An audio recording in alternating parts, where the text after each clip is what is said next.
ఆంధ్రప్రదేశ్లో ఎన్నికల వేడి పెరుగుతోంది. ఎవరితో పొత్తు పెట్టుకోకుండా, ఎవరితో కలిసి వెళ్లకుండా ఎవరికి వారే ఒంటరిగా బరిలో దిగుతున్నారు. ఈ పరిస్థితుల్లో ఈసారి ఏపీలో ఏం జరగబోతోంది? 2014లో జరిగిందేంటి? 2019లో మనం చూడబోయేదేంటి? ఇవన్నీ చెప్పేవన్నీ ఊహలు కావు, అంచనాలు మాత్రమే. కిందటిసారి పార్టీలకు వచ్చిన ఓట్ల శాతం ఎంత? గెలుచుకున్న సీట్లెన్ని? రాయలసీమ, కోస్తాంధ్ర, ఉత్తరాంధ్ర 3 ప్రాంతాల్లో ఎన్నికల మూడు ఎలా ఉంది? ఏ పార్టీకి ప్రాబల్యం ఎక్కువగా ఉంది? ఏకపక్షమా, ఎదురీత? ఎవరికి వారే యమునా తీరే. ఎవరితో కలిసేది లేదు. ఎవరిని కలుపుకునేది లేదు. సింహం సింగిల్ గానే అంటున్న పార్టీలు. ఎన్నికల అంచులో ఉన్న ఏపీలో ఏం జరగబోతోంది? 2014లో జరిగిందేంటి? ఇప్పుడు చూడబోయేదేంటి? పవర్ ఎంత? అధికార పక్షాల పాత్ర ఏంటి? త్వరలో జరగనున్న సార్వత్రిక ఎన్నికల్లో ఏ పార్టీ ప్రభుత్వాన్ని ఏర్పాటు చేయబోతోంది? ఏ పార్టీకి ఎన్ని సీట్లు వస్తాయి? ఏ జిల్లాల్లో పార్టీల ప్రాబల్యం ఎక్కువగా ఉంది? ఇవి సగటు ఏపీ పౌరుడిని ఆలోచింపజేస్తున్న ప్రశ్నలు. సర్వేల సారాంశాలు, సోషల్ మీడియా ప్రచారాలు, నాయకుల మనోనిబ్బరాలు చూస్తుంటే అన్ని పార్టీలు అధికారంలోకి రావాలి. కానీ అలా జరగదు. ఓడిపోయేది ఎందరో. అదే సీన్ ఇప్పుడు ఓట్ ఆంధ్రప్రదేశ్ ని ఆలోచింపజేస్తోంది.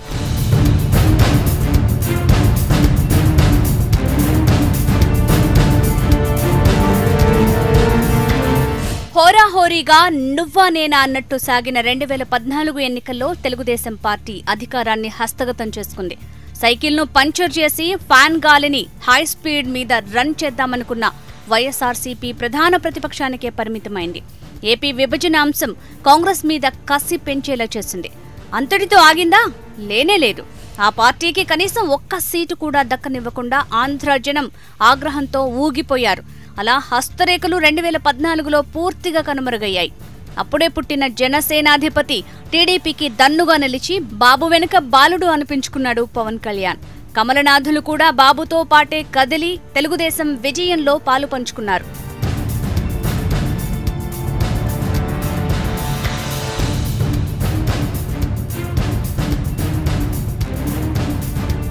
ఇక పోలైన ఓట్లు, దక్కిన సీట్లు, వచ్చిన శాతాన్ని పరిశీలిస్తే తెలుగుదేశం పార్టీకి 1,57,46,215 ఓట్లు పోలవగా ప్రధాన ప్రతిపక్షానికి 1,34,94,076 ఓట్లు పోలయ్యాయి. టీడీపీకి 32.53% ఓట్ షేర్, 39.79% సీట్ షేర్ లభించింది.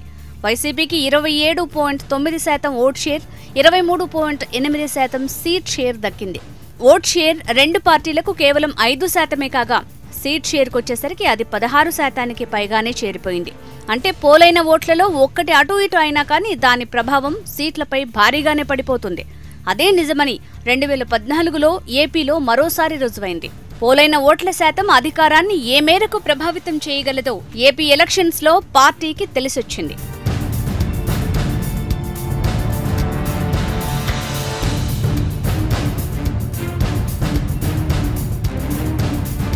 ఇక 2014లో జిల్లాల వారీగా ఓట్ల శాతాన్ని పరిశీలించినట్టయితే శ్రీకాకుళం జిల్లాలో 76%, విజయనగరం జిల్లాలో 78%, విశాఖపట్నంలో 73%, తూర్పు గోదావరిలో 78%, పశ్చిమ గోదావరిలో 78%, కృష్ణా 80%, గుంటూరులో 84%, ప్రకాశంలో 80%, నెల్లూరులో 73%, కడపలో 75%, కర్నూలులో 76%, అనంతపురంలో 80%, చిత్తూరు జిల్లాలో 78%గా నమోదైంది.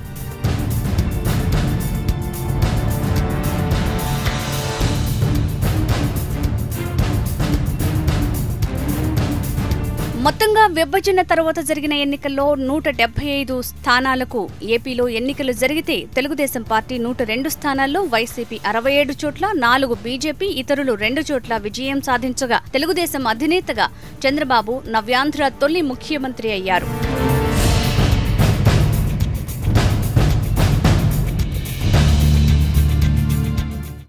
మరిప్పుడు ఆంధ్రప్రదేశ్లో ఏం జరగబోతోంది? రాజకీయాలు ఏ మలుపు తిరగబోతున్నాయి? లోక్సభ, అసెంబ్లీ ఎన్నికలకు సమయం సమీపిస్తున్న ఈ సమయంలో అధికారం మళ్లీ తెలుగుదేశం హస్తగతం అవుతుందా? ఫ్యాన్ హై స్పీడ్తో తిరుగుతుందా? జనసేనుడు పీఠమెక్కి జై కొడతారా? కమలం వికసిస్తుందా? కాంగ్రెస్ కదం తొక్కుతుందా? ఏపీ మూడ్ ఏం చెబుతోంది అసలు? ఏపీలో చంద్రబాబు అధికారాన్ని నిలబెట్టడానికి తెలుగుదేశం సంప్రదాయ ఓట్లు కాంగ్రెస్ కు బదిలీ అయినా కావచ్చు, కానీ కాంగ్రెస్ సంప్రదాయ ఓట్లు మాత్రం తెలుగుదేశానికి వచ్చే ఛాన్స్ లేదంటున్నారు విశ్లేషకులు. అలాంటి పరిస్థితే వస్తే కాంగ్రెస్ సాంప్రదాయ ఓటర్లు జగన్ కు మద్దతు పలికే అవకాశాలున్నాయని చెప్తున్నారు. చంద్రబాబు కన్నా జగన్ తమకు దగ్గరివాడని వాళ్లు భావిస్తే సీఎంగా మారే అవకాశాలు లేకపోలేదు. కాంగ్రెస్ ఒంటరిగా పోటీ చేయాలనుకోవడానికి ఇదొక కారణంగా కూడా విశ్లేషకులు భావిస్తున్నారు. ఏపీలో టీడీపీతో పొత్తు ఉండనప్పటికీ జాతీయంగా బీజేపీకి వ్యతిరేకంగా సాగుతున్న పోరాటంలో మాత్రం చంద్రబాబు తమతోనే ఉంటారని కాంగ్రెస్ జాతీయ నాయకత్వం చెబుతోంది. గత ఎన్నికల్లో టీడీపీకి 1,57,00,000 ఓట్లు రాగా వైసీపీకి 1,35,00,000 ఓట్లొచ్చాయి. తేడా 22 లక్షల ఓట్లు మాత్రమే, అంటే 4.63%. ఈసారి ఎన్నికల్లో అధికార పార్టీకి ఓ 12 లక్షల ఓట్లు తగ్గితే గెలుపు తమదే అనే ధీమాలో ఉంది వైసీపీ. గతంలో టీడీపీతో పొత్తులో ఉన్న బీజేపీ, జనసేన ఈసారి విడిగా పోటీలో ఉన్నారు. అదిగాక 5 ఏళ్ల పాలన వల్ల అధికార పార్టీ మీద ప్రజల్లో అసంతృప్తి కూడా ఉంటుంది. ఎన్నికల ఆర్థమెటిక్స్ ప్రకారం ఏపీలో ఇప్పుడు ప్రతి ఒక్క ఓటు అటు అధికార పార్టీకి, ఇటు ప్రతిపక్షాలకు కూడా కీలకంగా మారింది. ఎందుకంటే ఇది ఆంధ్రప్రదేశ్, ఇక్కడ ప్రతి ఓటు కౌంటే కాబట్టి.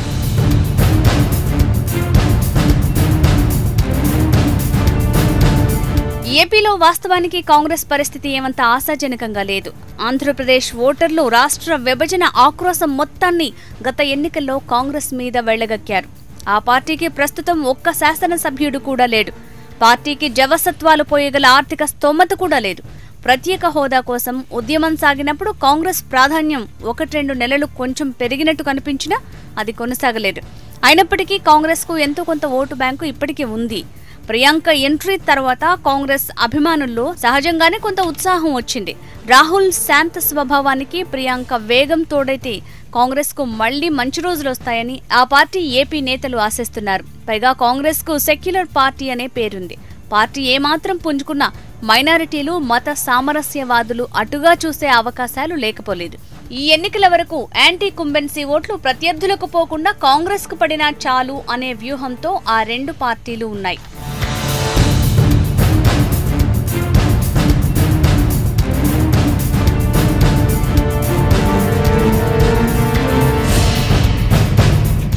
రాజకీయ పొత్తులకు ఏపీలో ఇంకో కోణం కూడా ఉంది. తెలంగాణ అసెంబ్లీ ఎన్నికల్లో ఘన విజయం సాధించిన వెంటనే చంద్రబాబు మనకు గిఫ్ట్ ఇచ్చి వెళ్లారు, మనం కూడా తప్పకుండా రిటర్న్ గిఫ్ట్ ఇస్తామన్నారు తెలంగాణ సీఎం కేసీఆర్. సామాన్య జనంతో సహా చాలా మంది కేసీఆర్ ప్రకటనను ప్రతీకారం తీర్చుకుంటారన్న అర్థంలో అన్వయం చేసుకున్నారు. వచ్చే ఎన్నికల్లో టీఆర్ఎస్ ఏపీలో జగన్తో కలిసి చంద్రబాబును ఓడించటానికి కృషి చేస్తుందని మరికొందరు అన్వయించుకున్నారు. కానీ తరచి చూస్తే కేసీఆర్ మాటలకు వేరే ఫలితాలు కనిపిస్తున్నాయి. తెలంగాణ ఎన్నికల్లో టీఆర్ఎస్ గెలుపు అనివార్యమైనప్పటికీ 80% ఓట్లు దక్కించుకోవడంపై కొన్ని విశ్లేషణలున్నాయి. అందుకు ప్రధాన కారణం చంద్రబాబేనని బహిరంగంగా ప్రజలు చెప్పుకుంటున్నారు. తెలంగాణ ఎన్నికల్లో చంద్రబాబు కాంగ్రెస్ తో కలిసి కేసీఆర్ కు తిరుగులేని మెజారిటీని సమకూర్చారన్నది అభిప్రాయం. అదే చంద్రబాబు నుండి కేసీఆర్ కు అందిన గిఫ్ట్. కేసీఆర్ రిటర్న్ గిఫ్ట్ ఇవ్వాలంటే తార్కికంగా ఏం చేయాలి? ఆంధ్రప్రదేశ్లో జగన్తో కలిసి చంద్రబాబును మళ్లీ గెలిపించాలి అనే అర్థం వస్తుంది. చంద్రబాబును తెలంగాణ ఓటర్లు ఎలా చూస్తారో కేసీఆర్ను ఆంధ్రప్రదేశ్ ఓటర్లు అలానే చూస్తారు. ఈ మర్మం తెలియని జగన్ కేటీఆర్ను తన నివాసానికి ఆహ్వానించి భవిష్యత్తులో కలిసి పనిచేసే అవకాశాలను చర్చించారు.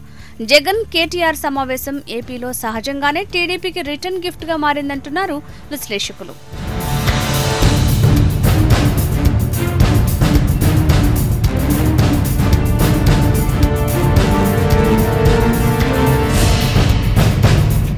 రాజకీయాల్లో చంద్రబాబు తిరిగినన్ని మలుపులు మరెవ్వరూ తిరుగుండరు. అయితే ఈ విషయంలో జగన్ కు చంద్రబాబుకు ఒక చిన్న తేడా ఉంది. చంద్రబాబు రాజకీయ మార్పులన్నింటినీ బాహాటంగానే చేసేశారు. మోడీని నెత్తిన పెట్టుకుని ఊరేగినప్పుడు ప్రతిరోజు ఆయన్ని పొగడ్తలతో ముంచేసేవారు.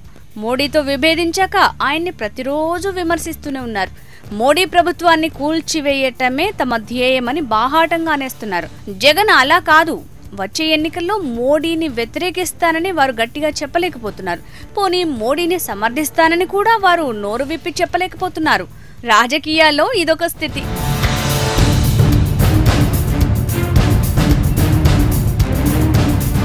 ఇక ముఖ్యంగా చెప్పుకోవాల్సింది పవన్ పవర్ గురించి. కాపు ఓట్లను కొల్లగొట్టడంలో, కులం పోలరైజేషన్లో పవన్ బ్యాక్గ్రౌండ్లో కొన్ని శక్తులు పనిచేస్తున్నాయన్న ప్రచారం ఉంది. అయితే అందులో ప్రధానంగా చెప్పుకోవాల్సింది ఆయన సోదరుడు నాగబాబు. గతంలో నాగబాబు బాలయ్యతో జరిగిన వివాదాస్పద చర్చ వారి కులాల మధ్య చర్చకు రచ్చకు దారితీసిందన్న అభిప్రాయం ఆ రెండు కులాల్లోకి వెళ్లిపోయింది.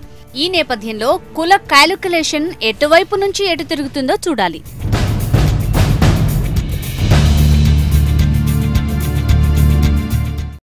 అంచనాలకు మించి సాగుతున్న మైండ్ గేమ్లో ఏం జరుగుతుందో తెలియని అనిశ్చితి కనిపిస్తోంది ఏపీలో. ఎన్నికల వేళ రంగులు మారుతున్న రాజకీయంలో తెలుగుదేశం, వైఎస్ఆర్సీపీల మధ్య ఆధిపత్య సమరం సాగుతోంది.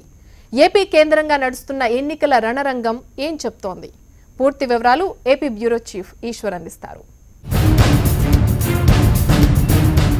2019 ఎన్నికలకి ఆంధ్రప్రదేశ్ సిద్ధమైంది. ప్రధాన రాజకీయ పార్టీలు తెలుగుదేశం, వైఎస్ఆర్ కాంగ్రెస్ పార్టీ, జనసేన 3 సామాజిక బలాన్ని ఆధారంగా చేసుకుని ఈసారి ఎన్నికలకి కథన రంగంలోకి దిగుతున్న పరిస్థితి ఉన్నట్లుగా చాలా స్పష్టంగా రాష్ట్రంలో కనిపిస్తోంది. ఈ ఎన్నికలు దేశంలోనే అత్యంత ఖరీదైన ఎన్నికలుగా రికార్డు నమోదు చేస్తాయనడంలో ఎలాంటి సందేహం కనిపించట్లేదు. ఎందుకంటే ఈ గతంలో కూడా చూసాం, ఇక్కడ ఎన్నికలు అత్యంత ఖరీదైన వ్యవహారాలుగా ఇక్కడ రికార్డు సృష్టించాయి. ఇప్పటికీ ఈసారి వాటినన్నింటినీ పాత రికార్డులన్నీ బద్దలు కాబోయే విధంగా పరిణామాలు అయితే ఇక్కడ చోటు చేసుకుంటున్నాయి. ప్రధానంగా 2014 ఎన్నికల సరళి కావచ్చు, ఓటింగ్ సరళిని కానీ ఒకసారి పరిశీలిస్తే కేవలం 2.6% ఓట్ల తేడాతో ఆ రోజు తెలుగుదేశం పార్టీ ప్రభుత్వాన్ని ఏర్పాటు చేయడం జరిగింది. ఓట్ల శాతం కేవలం 2.6 మాత్రమే అయినప్పటికీ 35 సీట్లు అదనంగా రావడంతో టీడీపీ 102 స్థానాలని ఆ రోజు దక్కించుకుంది. మొత్తం 175 స్థానాల్లో వైఎస్ఆర్ కాంగ్రెస్ పార్టీకి 67 రాగా భారతీయ జనతా పార్టీ 4 స్థానాలని ఆ రోజు నెగ్గించుకుంది. అయితే ఆ రోజు ఎన్డీఏ కూటమిగా టీడీపీ బరిలోకి దిగింది. టీడీపీ లెడ్ ఎన్డీఏ కూటమిగా, ఎందుకంటే టీడీపీతో పాటు జనసేన, భారతీయ జనతా పార్టీ కూడా ఆ రోజు కలిసి పనిచేశాయి. జనసేన ఎన్నికల్లో పోటీ చేయకపోయినప్పటికీ ఆ రోజు భారీగా ఓట్ల శాతాన్ని మాత్రం కూడగట్టగలిగింది. అయితే ఆ రోజు ఎంత శాతం జనసేన ఓట్లు వచ్చాయన్నది క్వాంటిఫై కాలేదు, కానీ భారతీయ జనతా పార్టీకి మాత్రం 6.9% ఓట్లు ఆ రోజు లభించినట్టుగా మనకి రికార్డులు చెప్తున్నాయి. మరొకవైపు చూస్తే కాంగ్రెస్ పార్టీ ఈసారి అప్పుడు గతంలో 2.9% ఓట్లు మాత్రమే ఆ రోజు సాధించుకోగలిగింది. ఈసారి కాంగ్రెస్ పార్టీ కేంద్ర స్థాయిలో టీడీపీతో పొత్తు ఉన్నప్పటికీ ఇక్కడ రాష్ట్ర స్థాయిలో ఆ పొత్తు ఉండదని ఇప్పటికే కాంగ్రెస్ ప్రకటించింది. టీడీపీ కూడా దాదాపు ఒంటరిగా పోయే ప్రయత్నం చేస్తోంది. జనసేన కూడా ఇప్పటికే చాలా స్పష్టంగా చెప్తోంది ఈసారి ఒంటరిగా పోటీ చేస్తామనే. కానీ జనసేన టీడీపీ కలుస్తాయన్న వాదనలు లేకపోతే అట్లాంటి స్పెక్యులేషన్స్ బయట వినిపిస్తున్నప్పటికీ పరిణామాలు చూస్తే అలా ఉండే అవకాశం లేదు అని కనిపిస్తోంది. ఎందుకంటే జనసేన ఒంటరిగా పోటీ చేయాలి, టీడీపీతో కలిసి ఇప్పుడు పోటీ చేస్తే ప్రజలు నమ్మరు, రాజకీయ భవిష్యత్తు ఉండదన్న ఒక ఖచ్చితమైన నిర్ణయానికి వచ్చినట్టుగా తెలుస్తుంది. మరొకవైపు వైసీపీ కూడా ఒంటరిగా పోటీ చేసేందుకు ఎప్పటి నుంచో సిద్ధంగా ఉంది. సో ఈ 3 పార్టీలు బరిలోకి దిగుతున్న నేపథ్యంలో కొన్ని చోట్ల త్రిముఖ పోటీ జరిగే అవకాశం ఉంది. ప్రధానంగా వైఎస్ఆర్ కాంగ్రెస్ టీడీపీల మధ్య మాత్రమే ఈ పోటీ ఎక్కువ జరిగే అవకాశాలు చాలా స్పష్టంగా కనిపిస్తున్నాయి. అయితే ఇప్పటివరకు జరిగిన జాతీయ సర్వే సంస్థలు కావచ్చు, కొన్ని మీడియా సంస్థలు కూడా ఈ సర్వేలు నిర్వహించాయి. వాటిల్లో వైసీపీకి కొంత ఎడ్జ్ ఉంది. కేవలం టీడీపీ 33% ఓట్లను సాధించగలిగితే అవకాశం ఉంటుంది, వైఎస్ఆర్సీపీకి 41% ఓట్లు లభించే అవకాశం ఉంటుందంటూ కొన్ని సంస్థలు ఇప్పటికే వాళ్ళ సర్వేగా చెప్పాయి. కానీ టీడీపీ దాన్ని కొట్టిపారేస్తుంది యథావిధిగా. అట్లాంటి ప్రసక్తి లేదు, ఖచ్చితంగా మేము 1 సైడ్ ఎలక్షన్ ఉంటుందని టీడీపీ చెప్తోంది. మొత్తానికైతే మాత్రం ఈసారి ఓట్ల శాతం ఎలా ఉండబోతుంది, ఎందుకంటే గతంలో తమకి దూరంగా ఉన్న సామాజిక వర్గాలు, తమని మద్దతు ఇవ్వని సామాజిక వర్గాలని దగ్గర చేసుకున్న ప్రయత్నం అన్ని పార్టీలు చేశాయి. ముఖ్యంగా అధికార పార్టీ అయితే చాలా ఎక్కువగానే ఆ పరిణామాలని, అట్లాంటి పరిస్థితులని క్రియేట్ చేసిందని చెప్పుకోవచ్చు. ఎందుకంటే దాదాపు అన్ని కులాలకి కార్పొరేషన్లని ఏర్పాటు చేసి వాటికి ఆర్థిక ప్రోత్సాహాన్ని ఇచ్చి మరి వాటిని దగ్గరయ్యే ప్రయత్నం చేసింది. వైసీపీ కూడా తమ అధికారంలోకి వస్తే ఏమేం చేస్తామని ఇప్పటికే చాలా స్పష్టంగా చెప్పడం జరిగింది. సో ఈ నేపథ్యంలో ఈసారి ఎవరి మద్దతు ఎవరికి ఉంటుంది, బీసీలు ఎవరికి మద్దతు ఇస్తారు, మైనారిటీస్ ఎవరికి ఉంటారు, ఎస్సీఓ ఎలా ఉంటారు, గతంలో ఉన్న ఓటింగ్ని వైఎస్ఆర్సీపీ నిలబెట్టుకోగలుగుతుందా, లేకపోతే బీజేపీ విడిపోయింది కాబట్టి మైనారిటీలు లేకపోతే మిగతా అప్పట్లో దూరంగా ఉన్న వర్గాలని టీడీపీ దగ్గరికి చేసుకోగలుగుతుందా, ఈ పరిణామాలన్నీ ఎట్లా ఉండబోతాయి అన్నది చాలా ఆసక్తికరంగా మారింది. వీటన్నిటికి సంబంధించి ఎన్నికల్లో సమాధానం లభించబోతుంది. Over to studio.